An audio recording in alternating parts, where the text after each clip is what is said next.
Je veux parler ce soir un peu de la situation en Afrique, et particulièrement au Togo, pour constater que malgré toutes les difficultés que traverse le pays, depuis un bon bout de temps, il n'y a plus rien du tout. Les Togolais sont totalement démotivés, les gens sont fatigués, les gens sont devenus indifférents vis-à-vis d'eux-mêmes, vis-à-vis du pays et vis-à-vis des problèmes qui sont les nôtres. Donc tout le monde est fatigué. Les gens n'ont plus envie, tout le monde a démissionné. Et ce qui est particulièrement regrettable dans cette situation, c'est surtout la position de la diaspora, c'est-à-dire des Togolais qui vivent à l'étranger.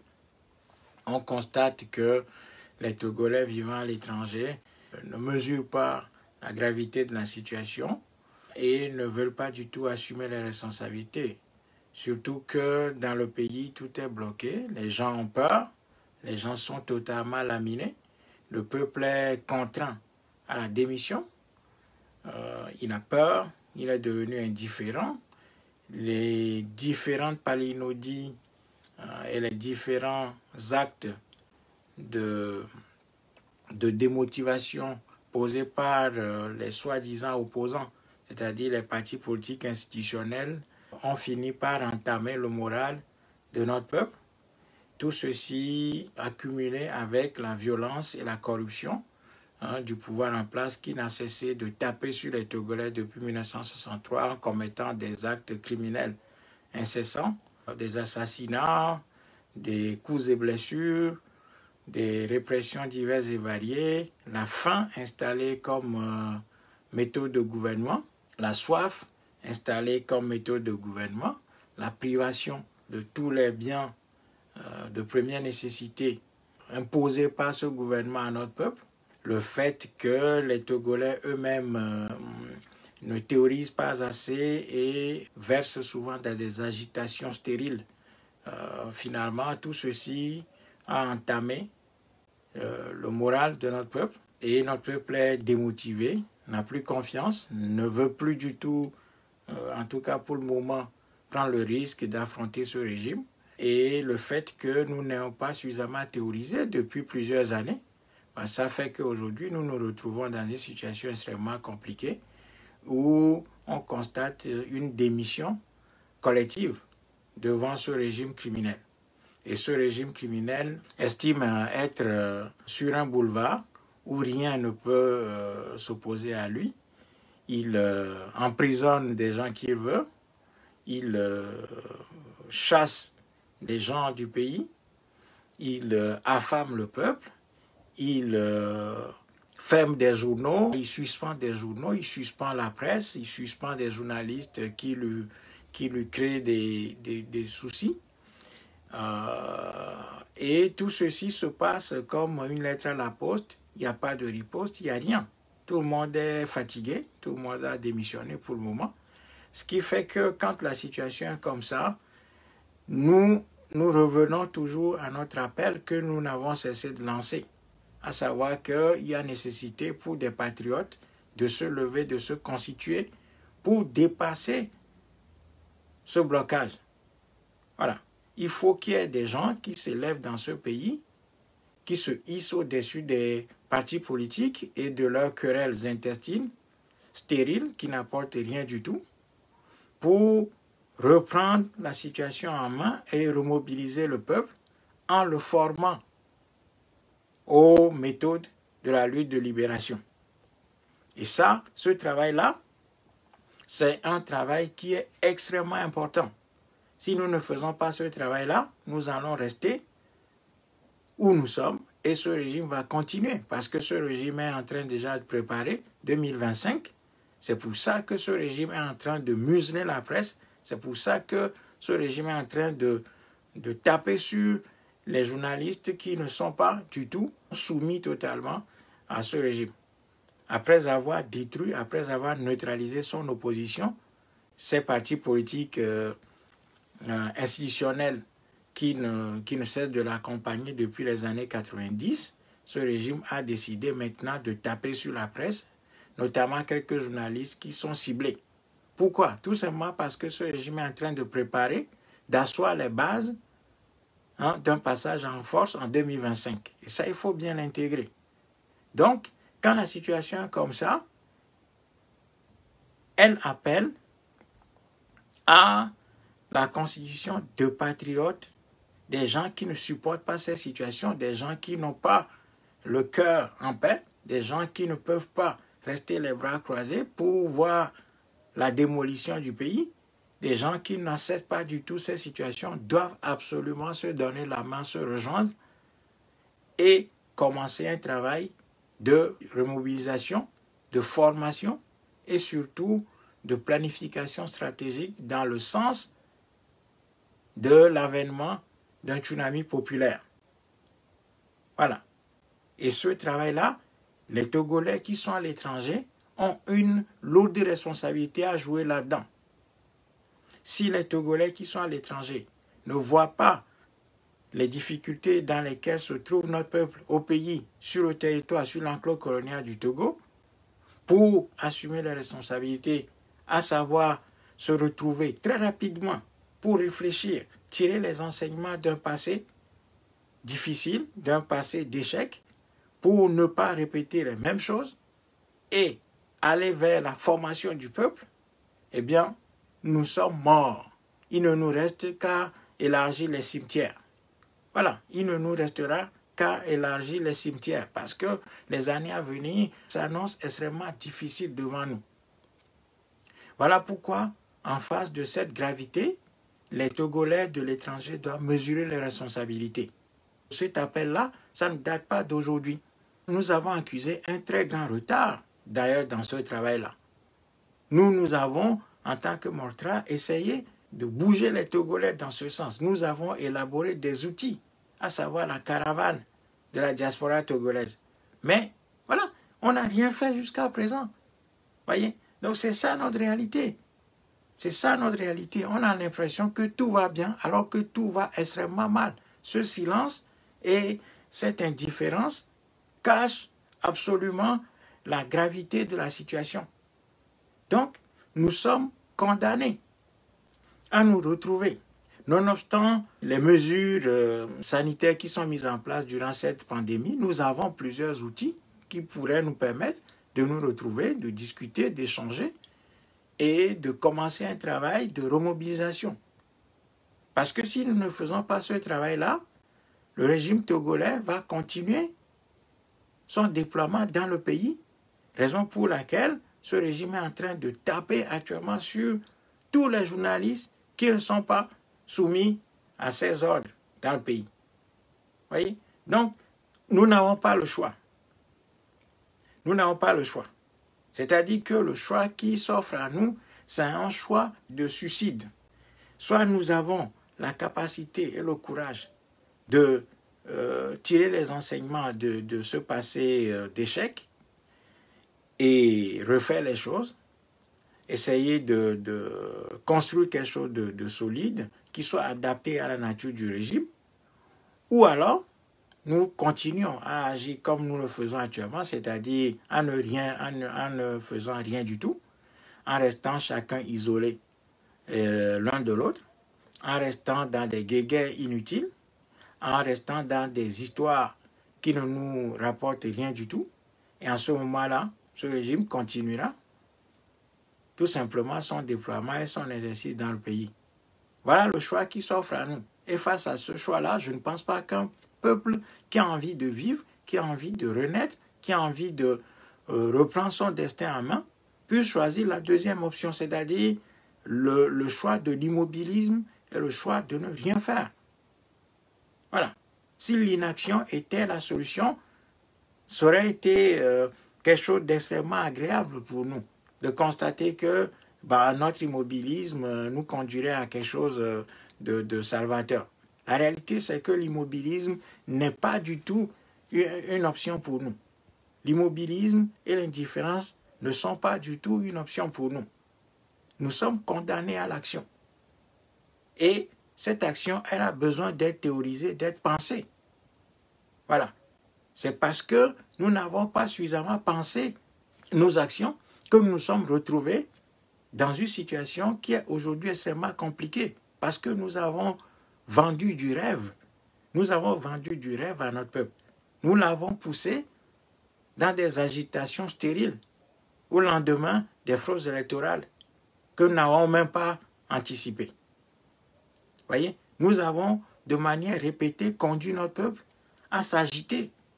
Et à force de conduire notre peuple dans ces agitations stériles, cycliques, nous l'avons épuisé. Nous avons épuisé notre peuple maintenant. Et donc maintenant, la situation, nous devons la constater. Nous devons avoir une analyse froide de nos responsabilités dans ce qui nous arrive aujourd'hui pour repartir au combat. Parce que nous n'avons pas le choix. Si nous laissons faire ce régime, nous allons absolument en baver. Et nous en bavons déjà. Donc, nous, le Moltra, ce que nous disons, c'est que les Africains, et particulièrement les Togolais, doivent absolument se reconstituer et faire un travail méthodique, discipliné, sérieux, d'organisation, de formation. Parce que sans ça, nous sommes perdus à jamais. Sans un travail de formation, de planification, d'organisation, aucune victoire n'est possible. Nous allons nous engager dans des agitations stériles comme par le passé. C'est pour ça que la situation requiert de l'intelligence, requiert de la méthode, de la discipline, un travail préparatoire sérieux. Parce que sans préparation, aucune victoire n'est possible. Il faut préparer les conditions de la bataille. Il faut préparer les conditions de la victoire. Il faut préparer les conditions du combat. Quand on ne prépare pas les conditions du combat, on ne peut pas le gagner. C'est parce que nous n'avons pas suffisamment préparé le combat que nous nous sommes perdus dans des agitations stériles qui ont épuisé notre peuple maintenant. Nous devons sortir maintenant de ces impréparations, de ces agitations pour faire un travail professionnel, un travail de minutie, un travail d'organisation, un travail de préparation pour affronter ce système. Si nous ne faisons pas ce travail-là, c'est vain que nous nous agitions sur des réseaux sociaux et autres. Il n'y aura aucune victoire face à ce système-là. Face à ces régimes, il n'y aura aucune victoire si les Africains ne préparent pas suffisamment, ne théorisent pas dans un premier temps, ensuite préparent, forment les gens, préparent sur la base d'une planification stratégique ce combat. Sans ça, il n'y a pas d'issue. Voilà. Nous nous livrons à un travail d'amateurisme absolu. Voilà pourquoi nous facilitons la vie à ces régimes-là qui répriment 2 ou 3 manifestations et puis tout rentre dans l'ordre. Voilà. Parce que nous n'avons rien théorisé, nous n'avons rien préparé. Nous n'avons pas préparé les conditions de la bataille. Nous n'avons pas préparé les conditions du combat. Tout le monde s'agite. Tout le monde fait du théâtre sur Facebook, sur les réseaux sociaux, sur WhatsApp, etc. Il n'y a aucun travail sérieux de préparation et d'organisation. C'est pour ça que nous avons l'impression que ces régimes sont imbattables. Nous avons l'impression que ces régimes sont invincibles. Nous avons l'impression que ce système est imbattable et que ce système est invincible.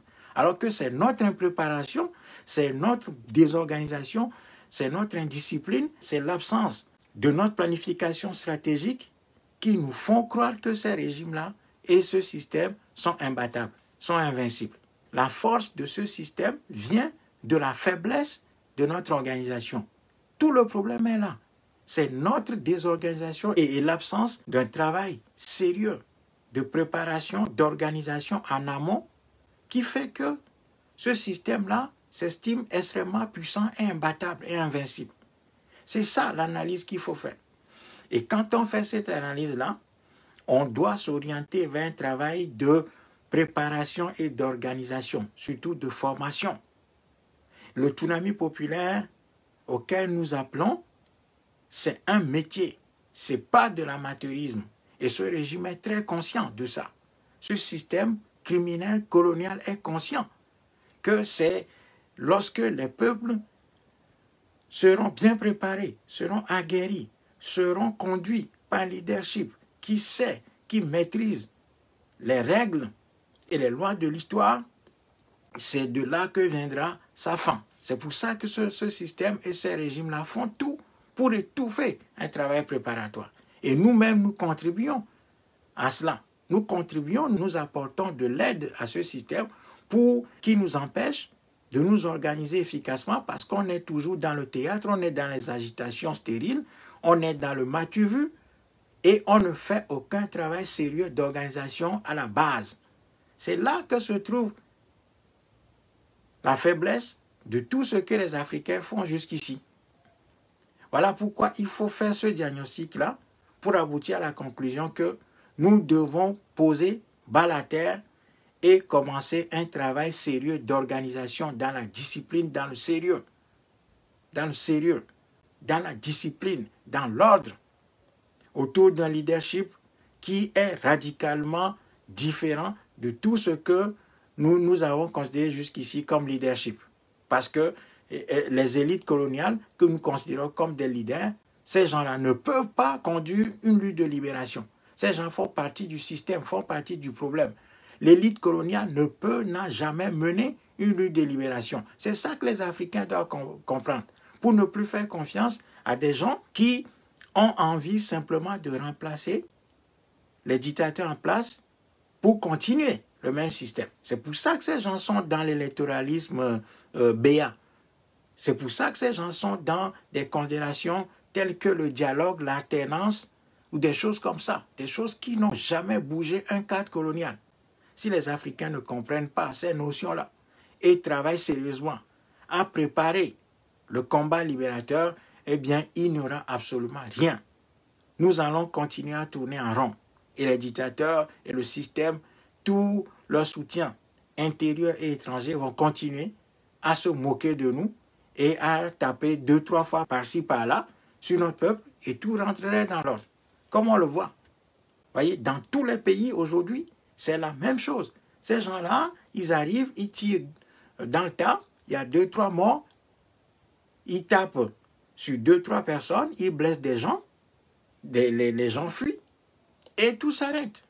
Voilà. C'est parce que le courant qui veut s'opposer à ce système n'est pas suffisamment organisé et n'a pas pris le temps de théoriser sur le système, ses instruments, son fonctionnement, ces instruments, ces outils d'action, l'agenda de ce système, nous ne le maîtrisons pas. Nous ne maîtrisons rien du tout. Nous ne maîtrisons pas du tout le fonctionnement de ce système. C'est à partir de la maîtrise de la nature de ce système, des instruments qu'il utilise, de son agenda, de ses moyens d'action et aussi de ses faiblesses que nous allons construire les instruments de riposte. Si nous ne maîtrisons pas ces 5 éléments du système, nous n'allons jamais arriver à construire la réponse appropriée à ce système. C'est pour ça que nous avons l'impression que ce système est tellement puissant que nous n'arriverons jamais à le battre. Voilà. Voyez, c'est une erreur d'interprétation. Voyez, tout notre problème vient de la faiblesse de notre organisation. C'est de là que proviennent nos problèmes. Donc, nous avons l'impérieux devoir de travailler sur ces aspects-là. Tout d'abord, comprendre le régime, comprendre le système, comprendre les outils qui sont les siens, les faiblesses qui sont celles de ce système, comprendre ses alliances, comprendre comment ce régime se déploie, ce système se déploie, comment est-ce que ce régime et ce système se déploient dans l'espace géographique africain et togolais en particulier, maîtriser l'agenda, quels sont les moments clés que ce régime utilise pour anéantir, taper sur le peuple, taper sur toutes les tentatives révolutionnaires en face de lui. Ce n'est qu'à partir de la maîtrise de tous ces éléments que nous allons pouvoir élaborer la réponse appropriée à ce système et à ce régime. Sans analyser clairement ces éléments, sans maîtriser ces éléments, nous allons continuer à nous verser dans des agitations stériles qui ne produiront rien, où nous allons nous épuiser, nous allons enregistrer des blessés, des morts, des réfugiés, et tout rentrerait dans l'ordre pour ce système. Donc, moi, c'est ce message-là que je voudrais passer ce soir, en invitant encore une fois les Africains de l'étranger, particulièrement les Togolais de l'étranger en particulier, pour qu'ils assument leurs responsabilités. Parce que la situation actuellement au pays est bloquée. Le peuple a peur, les gens ont peur, les gens sont devenus indifférents à leur propre sort. Les gens sont fatigués, ils ont peur, ils estiment qu'ils ont tout donné alors que nous n'avons même pas encore commencé la véritable lutte de libération de notre pays et de notre continent. Nous avons encore du chemin à faire, nous avons du travail à faire. Et moi, c'est à ce travail-là que j'appelle. Voilà. Et ce travail demande du sérieux, de la discrétion, de la discipline, de l'organisation, du sérieux. Ce n'est pas de la blague ce qui est en face de nous. Ce n'est pas de la blague. Donc, ce sont les travaux préparatoires qui déterminent les conditions de la victoire. Sans préparer le combat, nous l'avons perdu d'avance. Sans préparer le combat, nous l'avons perdu d'avance. Et c'est ce que nous avons fait jusqu'ici. C'est ce que nous avons fait jusqu'ici, en nous agitant dans tous les sens, en courant dans tous les sens, pour dire qu'on va aux élections. Après les élections, bon, on n'a rien théorisé, on n'a rien planifié, on n'a rien anticipé. On lance des appels au peuple pour que le peuple sorte dans la rue. Le peuple sort, qu'est-ce qui se passe? On le matraque, on le tue, on le maltraite, on le casse. Et puis tout rentre dans l'ordre pour les dictateurs. Et après, qu'est-ce qu'ils font? Ils lancent un appel au dialogue. Et l'aboutissement de ce dialogue-là, c'est les élections législatives, soi-disant, pour corriger les choses. Donc c'est le même schéma dans tous les pays. Donc les Africains doivent absolument prendre le temps d'analyser tout ça pour pouvoir construire la riposte appropriée à ce système. Le système colonial, c'est quelque chose qu'il faut étudier sérieusement, maîtriser, avant de pouvoir le combattre efficacement. Sans ce travail-là, nous avons perdu d'avance. Et je voudrais inviter encore une fois les Togolais de l'étranger, les Africains de l'étranger à assumer leurs responsabilités. Parce que quand la situation est bloquée au pays, ce sont les filles et fils du peuple, du pays qui est bloqué, qui doivent assumer leurs responsabilités. Si nous continuons, nous de la diaspora, à accuser les gens sur le continent ou au pays en disant qu'ils ne font rien, c'est que nous nous trompons dans l'analyse. C'est que nous nous trompons dans nos responsabilités. C'est que nous fuyons nos responsabilités. C'est que nous n'avons pas compris les lois et les règles de l'histoire. Parce que ce sont les enfants d'un peuple colonisé qui sont à l'étranger qui, à un moment donné, assument leurs responsabilités devant l'histoire. C'est aux Africains qui sont aujourd'hui à l'étranger qui subissent la double humiliation d'avoir quitté leur pays et l'humiliation de vivre à l'étranger avec tout ce que ça implique, qui doivent assumer leurs responsabilités. C'est à nous de nous organiser efficacement pour donner les moyens de la victoire à notre peuple qui est sur le terrain. Et le moment venu, notre place n'est plus à l'étranger. Notre place est auprès de notre peuple, sur le terrain, pour lui apprendre comment on organise une véritable lutte de libération. Et planifier, bien évidemment, la reconstruction de notre continent. Si nous ne faisons pas ce travail-là, nous fuyons nos responsabilités. Ça veut dire que nous contribuons au malheur de notre peuple. Ça veut dire que nous sommes complices de la souffrance de notre peuple et de la démolition de notre continent. Donc, les Africains de l'étranger sont encore une fois interpellés. Nous avons tous les moyens de communication aujourd'hui pour pouvoir continuer à travailler malgré les mesures sanitaires, malgré toutes les mesures qui sont prises en ce moment pour limiter les déplacements et les rencontres. Parce qu'il y a cette pandémie du Covid-19. Nous avons tous les moyens pour pouvoir communiquer et travailler ensemble. Donc réfléchissons et pensons à l'avenir de nos enfants. Pensons à l'avenir de nos enfants. C'est ça qui doit déterminer notre attitude vis-à-vis de nous-mêmes et de notre continent. Sur ce, j'arrête. À tout bientôt.